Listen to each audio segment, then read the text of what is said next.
Hello everyone, welcome to the weekly update video for the 1st of November, and a couple of things to talk about this week. One is to keep an eye out on Sunday or Monday when we'll have a podcast out with Andy of TFM where we're going to talk about the completion of the 737 project, future projects, future features, a couple of features that have not yet been disclosed publicly, and also, of course, Microsoft Flight Simulator support for the PMDG.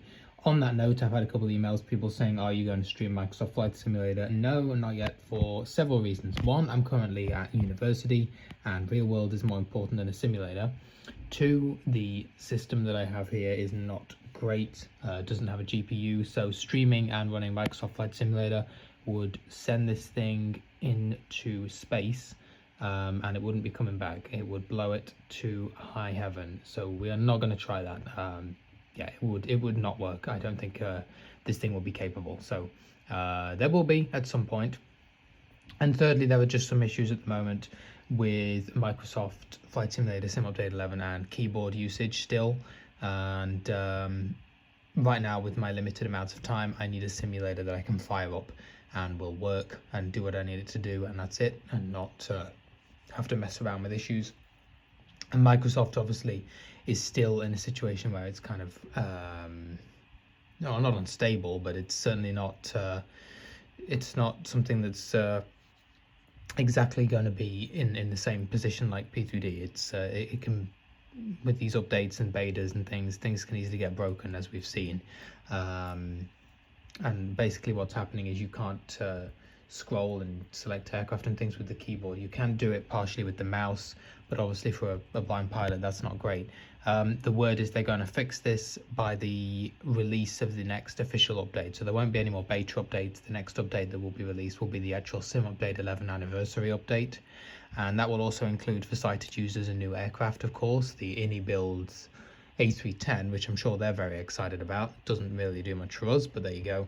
And so the idea is, I guess they're going to try and fix these cursor problems by the time of the official release.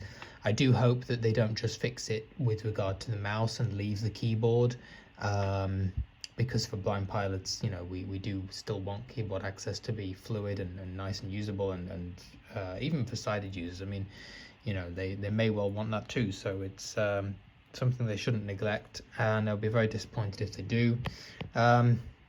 You know, I always speak the truth, and I think this is it's frustrating with the Sobo because they have a really great simulator, but it does always seem to be two steps backwards. Whenever we seem to be going one step forward, it's two steps back, and something else goes wrong. So whilst it is usable at the moment to select your aircraft, it's very finicky. But hopefully that will be fixed, and you know, then obviously we'll have to hope that nothing else gets changed with regard to that. You know, I think obviously this is a beta, so things can go wrong, and so I'm not gonna, you know, I'll reserve any judgment until the actual official update comes out. You know, if they fix it when the official update comes out, then so be it. You know, a beta, if you sign up for the beta, it's kind of on your head, I guess, that things may not be correct. All right, and apart from First Officer getting an update, we'll go on to TFM. But I'll briefly touch on First Officer, which is that there's going to be an update basically, hopefully some point this week.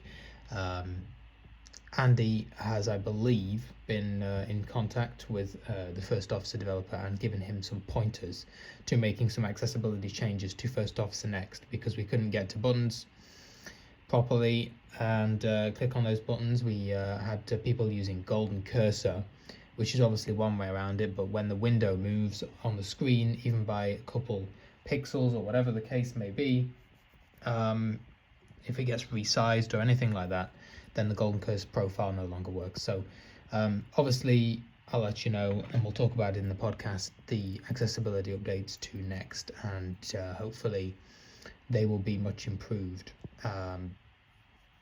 As long as we can get it up to the accessibility standards of Pro, then that's great. Maybe we can even get it beyond that. So you know, the developer's obviously willing to work with us, and for the foreseeable future, First Officer is a good solution for us. until maybe TFM or something like that can get a first officer integrated into it.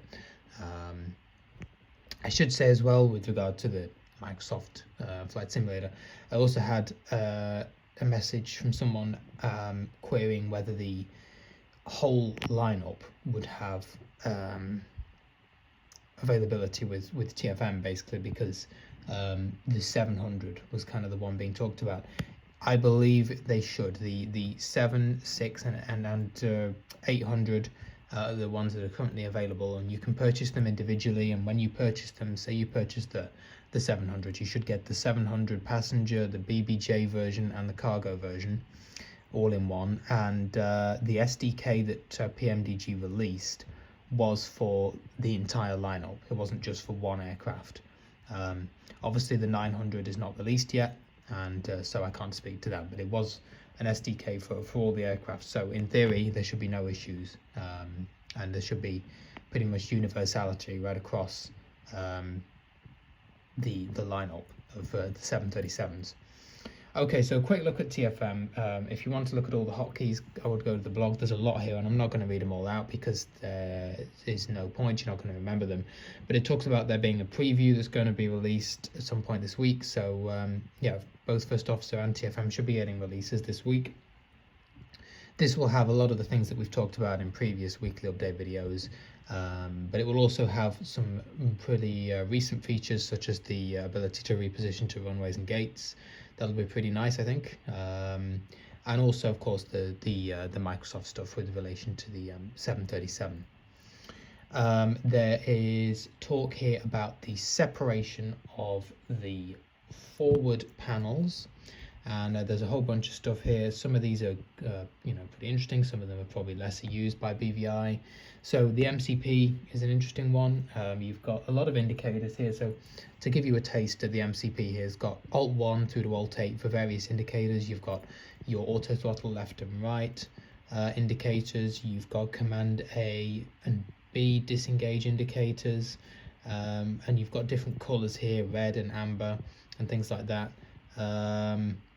Not entirely sure what the colors are, so you've got indicators here for amber and red and things, but anyway, probably make more sense when you actually view it. But yeah, you can view all these hotkeys here. You've got the DU panel, probably lesser used. Let's have a look. Standby panel, speed panel has two things on it. You've got the N1 selector, which you can cycle. That's Alt plus N, and the Alt plus S. Sorry, the speed reference. Brakes panel. You can access the auto brakes and see your brake pressure indicator. You've got a bunch of indicators here for extended, armed, retracted of the speed brakes, etc., and auto brakes. Similar situation with the flaps. You've got flaps retracted, transiting, extended indicators. Similar situation with the gear. Talks about preview 22.11, which I already spoke about. A couple of MSFS test flight follow-up notes here. Let me go through these. So essentially, if you tell first officer to leave the MCP,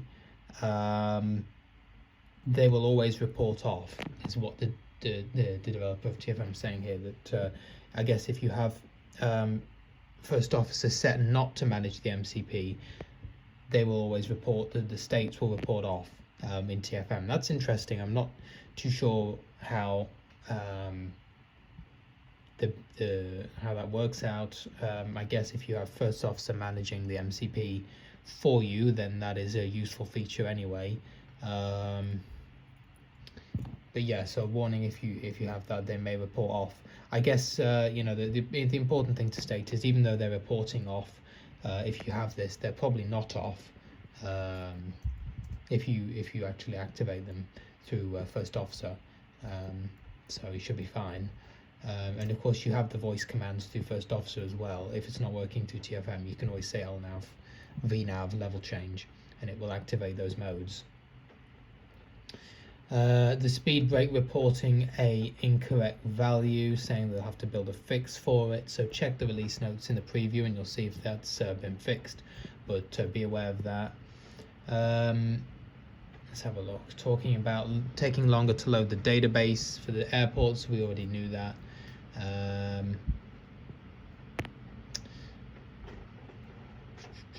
So talk here about first officer doing auto flows and using the config file. This is something that's similar in Pro, that you have to have auto flows on, although it's actually something for now that you have to do in the config file. So you want auto flows equals 1, and then he will do the automatic flows, I believe. Yeah, so the click points are currently icons to get to the briefings, your ops center, etc. within first officer, which is a new section. But as I already said, there's going to be an update on that, so I wouldn't worry about that too much. There seems to be some discussion about whether first officer should program the route. And people reporting that it has done it for them, some people reporting that it hasn't. I would say we'll probably get a better handle on this when we get the accessibility updates, and maybe when we can look at the options a little bit better.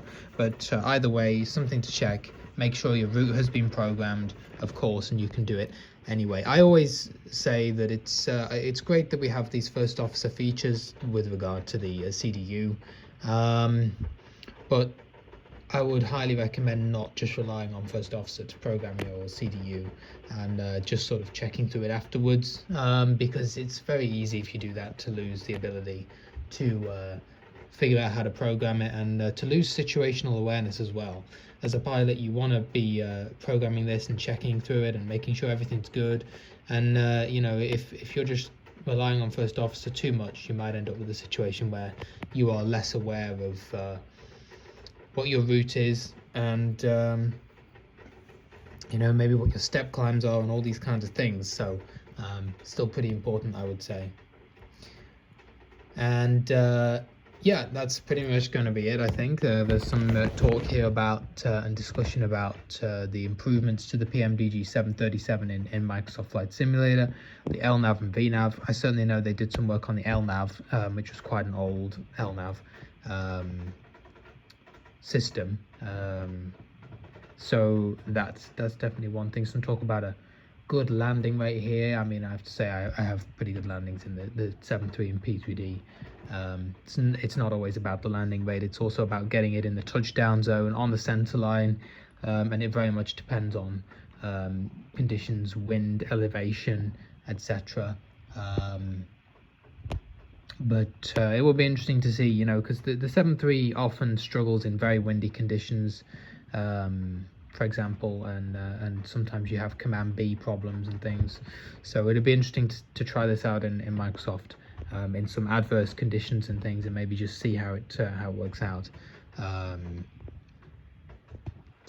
But a lot of stuff was ported over from P3D. It's very similar to the P3D version. But the obviously the sound engine is somewhat improved, and some of the aircraft systems are somewhat improved.